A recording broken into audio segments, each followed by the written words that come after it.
ರಾಮ ಮಂದಿರ ಆಯಿತು, ಈಗ ಹಿಂದೂ ರಾಷ್ಟ್ರ ನಿರ್ಮಾಣದ ಹೋರಾಟ. ಪೂರ್ವದಲ್ಲಿ ಸೂರ್ಯ ಉದಯಿಸುವುದು ಎಷ್ಟು ಸತ್ಯವೋ ಇದು ಹಿಂದೂ ರಾಷ್ಟ್ರ ಅಷ್ಟೇ ಸತ್ಯ. ಇದಕ್ಕೆ ಯಾವುದೇ ರೀತಿಯಾದಂತಹ ಸಾಂವಿಧಾನಿಕ ಅನುಮೋದನೆ ಬೇಕಾಗಿಲ್ಲ.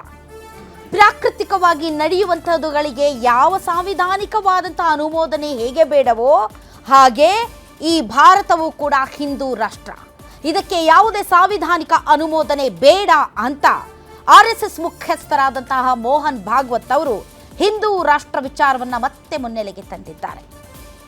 ಇಷ್ಟು ದಿನ ರಾಮ ಮಂದಿರ ನಿರ್ಮಾಣಕ್ಕಾಗಿ ಹೋರಾಟ ನಡೆಸಲಾಯಿತು.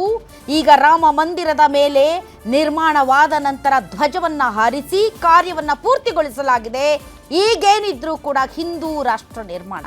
ಹಾಗೆ ನೋಡಿದರೆ ಭಾರತ ದೇಶ ಜಾತ್ಯತೀತ ತತ್ವಗಳಲ್ಲಿ ನಂಬಿಕೆ ಇಡುವಂತಹ ದೇಶ, ವಿವಿಧತೆಯಲ್ಲಿ ಏಕತೆ ಎನ್ನುವಂತಹ ದೇಶ. ಹಿಂದೂ ಎನ್ನುವುದು ನಮ್ಮ ಜೀವನ ಪದ್ಧತಿಯೇ ಹೊರತು ಅದು ಧರ್ಮ ಅಲ್ಲ ಅನ್ನುವ ನಾವುಗಳು ಇವತ್ತು ಹಿಂದೂ ರಾಷ್ಟ್ರ ಪರಿಕಲ್ಪನೆಯ ಬಗ್ಗೆ ಮಾತಾಡ್ತಾ ಇದ್ದೀವಿ.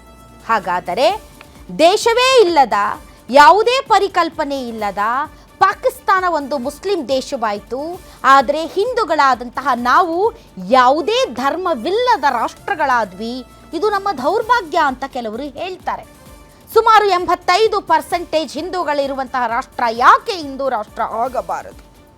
ಜಾತ್ಯತೀತ ಪದ ಎನ್ನುವುದನ್ನು ತಿದ್ದುಪಡಿ ತಂದು ಸಂವಿಧಾನದಲ್ಲಿ ಸೇರಿಸಲಾಗಿದೆ. ಸಂವಿಧಾನ ಶಿಲ್ಪಿ ಅಂಬೇಡ್ಕರ್ ಅವರು ಎಂದೂ ಕೂಡ ಜಾತ್ಯತೀತವನ್ನ ಸಂವಿಧಾನದ ಒಳಕ್ಕೆ ಸೇರಿಸಿರಲಿಲ್ಲ. ಹಾಗಾಗಿ ಇದು ಹಿಂದೂ ರಾಷ್ಟ್ರ, ಇದು ಅಧಿಕೃತವಾಗಿ ಹಿಂದೂ ರಾಷ್ಟ್ರ ಆಗಲೇಬೇಕು ಅನ್ನುವುದು RSSನ ಒತ್ತಾಯ. ಈ ಹಿನ್ನೆಲೆಯಲ್ಲಿ ಇವತ್ತಿನ ವಿಶೇಷ ಕಾರ್ಯಕ್ರಮದಲ್ಲಿ ನಾವು ಅದರ ಬಗ್ಗೆನೇ ಚರ್ಚೆ ಮಾಡ್ತೀವಿ. ಇದೇ ಈ ಕ್ಷಣದ ಸ್ಪೆಷಲ್ RSS ಹಿಂದೂ ಯುದ್ಧ.